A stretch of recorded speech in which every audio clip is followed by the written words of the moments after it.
Mga kapuso, nagbabalik po ang bayanihan sa pamamagitan ng community pantry na umusbong noong pandemya.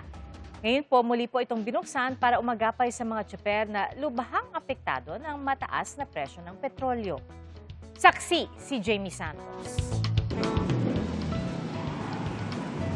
Sa bawat pag-arangkada, kasabay na rin ang pagtaas ng presyo ng petrolyo ang pangamba ng mga driver ng tricycle at jeep. Kung may maiuuwi pa ba silang sapat para sa pamilya. Pero sa gitna ng krisis, umiiral ang bayanihan.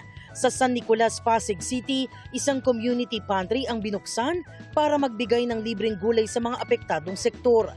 Hindi man ito ang solusyon sa mas malaking suliranin, kahit paano'y nakababawas sa alalahanin ng mga tsuper. Ito po yung pakikiisa namin sa laban ng mga jeepney drivers, tricycle drivers na silang unang naghihirap ngayon. Naniniwala kami na yung laban ng mga tsuper ay laban din aming mga commuters. Panahon pa ng pandemya nang simulan ng konsepto ng community pantry. Ngayon, sa panibagong krisis, muling pinapagana ang diwa ng pagtutulungan.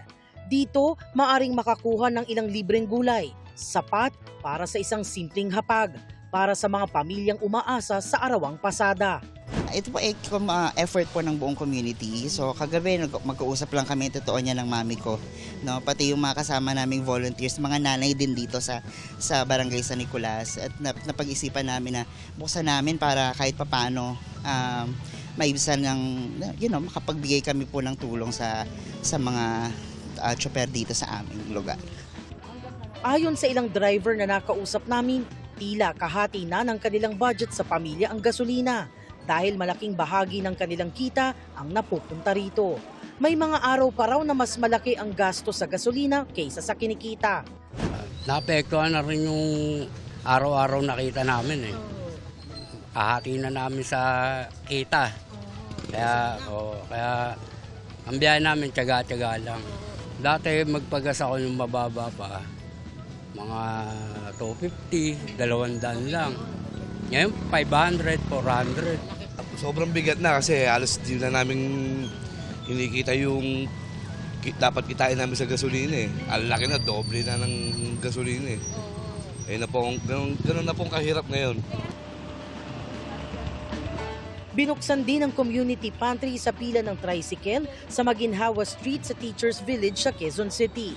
Sa gitna ng tuloy-tuloy na oil price hike, dulot ng kaguluhan sa Middle East, nagsisilbing sandigan ng ganitong inisyatibo para sa mga tsuper at rider na halos wala nang mahugot na kita. Malaking ginhawa rin ito sa araw-araw na pangangailangan at paalala na sa panahon ng krisis, patuloy pa rin ang malasakit sa kapwa. Malabili yun, lalo na gulay. Kaya laking bagay din, laking tulong. Bibili na lang ng rekado. Malaking tulong kasi kahit paano nabawasan yung gastusin. Para sa GMA Integrated News, Jamie Santos ang inyong saksi. Mga kapuso, maging una sa saksi. Mag-subscribe sa GMA Integrated News sa YouTube para sa iba't ibang balita.